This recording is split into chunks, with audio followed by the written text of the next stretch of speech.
ஓம் சக்தி. என் அன்பு குழந்தைகளே, இதுவரை நீங்கள் வாழ்ந்து வந்த வாழ்க்கையில் சோகங்கள் தான் அதிகம் நிறைந்திருக்கிறது. கடந்து வந்த பாதையை திரும்பி பார்க்கும் பொழுது அதில் சந்தோஷமான அனுபவங்கள் என்பது மிகவும் குறைவாகவே இருக்கிறது. விரல் விட்டு எண்ணிவிடலாம், அந்த அளவிற்கு சந்தோஷம் இருக்கிறது. எண்ண முடியாத அளவிற்கு கவலைகள் ஏராளமாக கொட்டி கிடைக்கிறது. இதுதான் நீ இப்பொழுது சோகமாக இருப்பதற்கு காரணம். ஆம் தங்கமே, அம்மாவிடம் வந்து ஒவ்வொரு நாளும் உன்னுடைய வாழ்க்கையில் நடந்த சோதனைகளையும் வேதனைகளையும் சொல்லி சொல்லி புலம்பிக் கொண்டிருக்கிறாய். உன்னால் பல காயங்கள் மறக்க முடியவில்லை. உன் மனதில் 1000 கஷ்டங்கள் இருந்தாலும் என்னை ஒரு நாளும் வணங்குவதற்கு நீ மறந்ததில்லை. எத்தனையோ பேர் வாழ்க்கையில் கஷ்டப்படும் பொழுதெல்லாம் தெய்வம் என்ற ஒன்று இருக்கிறதா? அப்படி தெய்வம் இருந்தால் என் வாழ்க்கையில் இவ்வளவு கஷ்டங்கள் நிச்சயமாக வந்திருக்காதே. அப்படி இருக்க நான் எதற்காக தெய்வத்தை வழிபட வேண்டும் என்று ஒரு நிமிடம் என்னை தூக்கி எறிந்துவிட்டு போய்விடுவார்கள். ஆனால் உன் மனதில் என் மீது முழுமையான நம்பிக்கை இருப்பதால் நீ இன்னும் என்னை வணங்கிக் கொண்டிருக்கிறாய். என்னை வணங்குவதை நீ கைவிடவில்லை இந்த நொடி வரை. ஆனால் உன் மனதில் உள்ள காயங்கள் அனைத்தும் உண்மைதான். நீ உன் வாழ்க்கையில் ஒரு பிரச்சனை முடிந்த பின்பு இந்த பிரச்சனை முடிந்துவிட்டது, இனி என் வாழ்க்கையில் மிகவும் மகிழ்ச்சியான காலம்தான் என்று நினைக்கும் அந்த நொடி அடுத்த பிரச்சனை உன் வாழ்வில் தயாராகி வந்துவிடும். அப்பொழுது அடுத்த பிரச்சனையை எப்படி சரி செய்வது என்ற எண்ணம் உன் மனதில் வந்துவிடும். நீயும் மிகவும் குழப்பமாக பயத்தோடு அந்த பிரச்சனையை கையாள்வது எப்படி என்ற குழப்பத்தில் நிற்பாய். உன்னுடைய குழப்பத்திற்கு முடிவு எப்படியாவது கிடைக்க வேண்டும். அந்த முடிவு அந்த பிரச்சனைக்கே முடிவாக இருக்க வேண்டும் என்று எண்ணி மனம் நொந்து என்னிடம் வந்து அழுது புலம்புவாய். என் பிள்ளை புலம்பும் பொழுது என் பிள்ளை மனதில் அந்த நேரத்தில் அந்த பிரச்சனைக்கான முடிவை நான் கொண்டு வருவேன். நான் உன் கண்ணுக்கு தெரிய மாட்டேன் தங்கமே. உன் அருகிலே நான் இருப்பதை உன்னால் உணர முடியாது.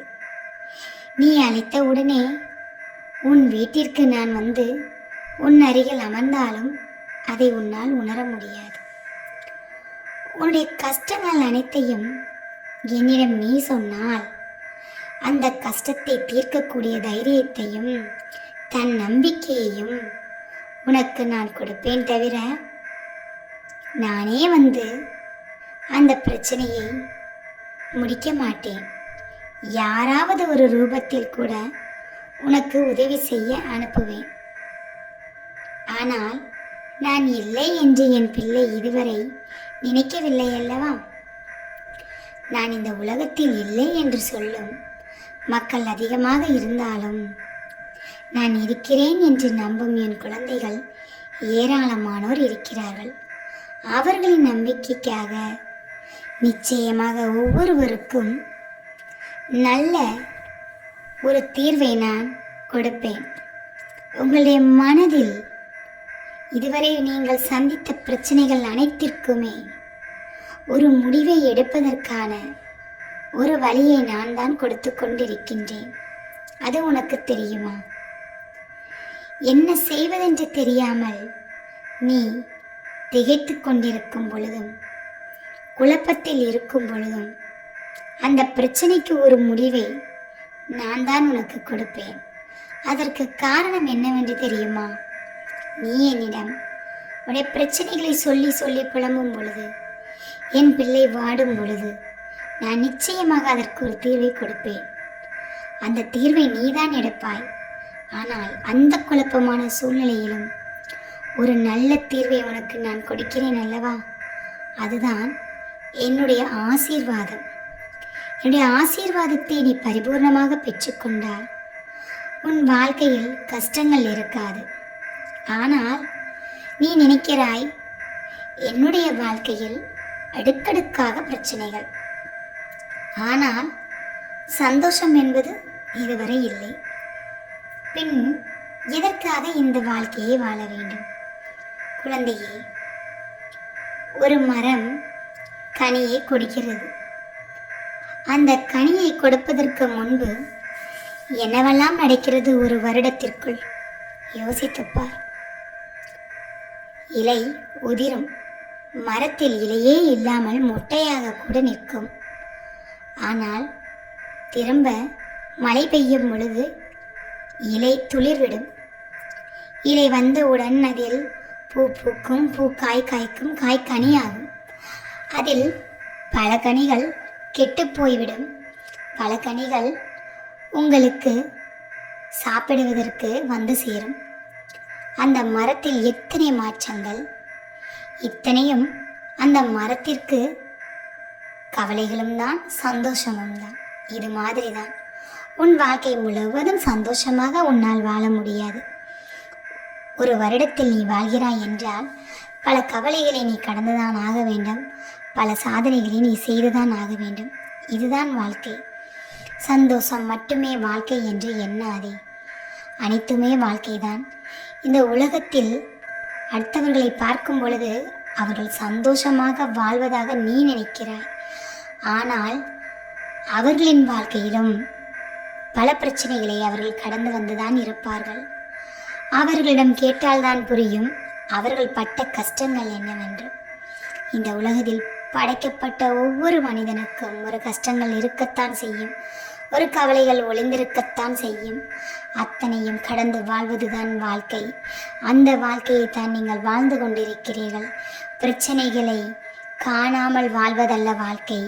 கடும் பிரச்சனைகளை கூட சந்தித்து அந்த பிரச்சனைகளிலிருந்து வெளியே வந்து உன்னுடைய பிரச்சனைகளுக்கான முடிவை நீயே கொண்டு வந்து உன்னுடைய பிரச்சனைகளை முடித்துவிட்டு அடுத்து சந்தோஷமாக வாழத் தொடங்குகிறாய் என்றால், அடுத்து ஒரு பிரச்சனை வருகிறது என்றால் அதனையும் உன்னால் கடந்து செல்ல முடியும் என்ற நம்பிக்கை உன் மனதில் இருக்கும் பொழுது இந்த உலகத்தில் உன்னை தோற்கடிக்க ஒருவராலும் முடியாது. நான் இருக்கிறேன் உனக்கு துணையாக. கஷ்டங்களை நினைத்து கவலைப்படாதே. துக்கங்களை நினைத்து தொலைந்து போகாதே. இதுவும் கடந்து போகும் என்று எண்ணி உன் வாழ்க்கையை வாழத் தொடங்கினால் கவலையிலும் கூட உன் வாழ்க்கையில் ஒளி வீசும். கவலையிலும் கூட நீ புன்னகை செய்வாய். உன்னுடைய புன்னகை உன்னுடன் இருக்கும் பொழுது உன்னை யாராலும் எதுவும் செய்ய முடியாது. ஆனந்தத்தோடு வாழ பழகிக்கொள். அதுதான் உன்னுடைய வாழ்க்கைக்கு எப்பொழுதுமே துணையாக நிற்கும். என்னுடைய பிள்ளைக்கு தைரியத்தையும் தன்னம்பிக்கையையும் நான் கொடுக்கிறேன். நான் இருக்கும் பொழுது என்னுடைய பிள்ளையின் வாழ்க்கையில் எப்பொழுதுமே அனைத்தும் நல்லதாக மட்டுமே நடக்கும் தங்கமே.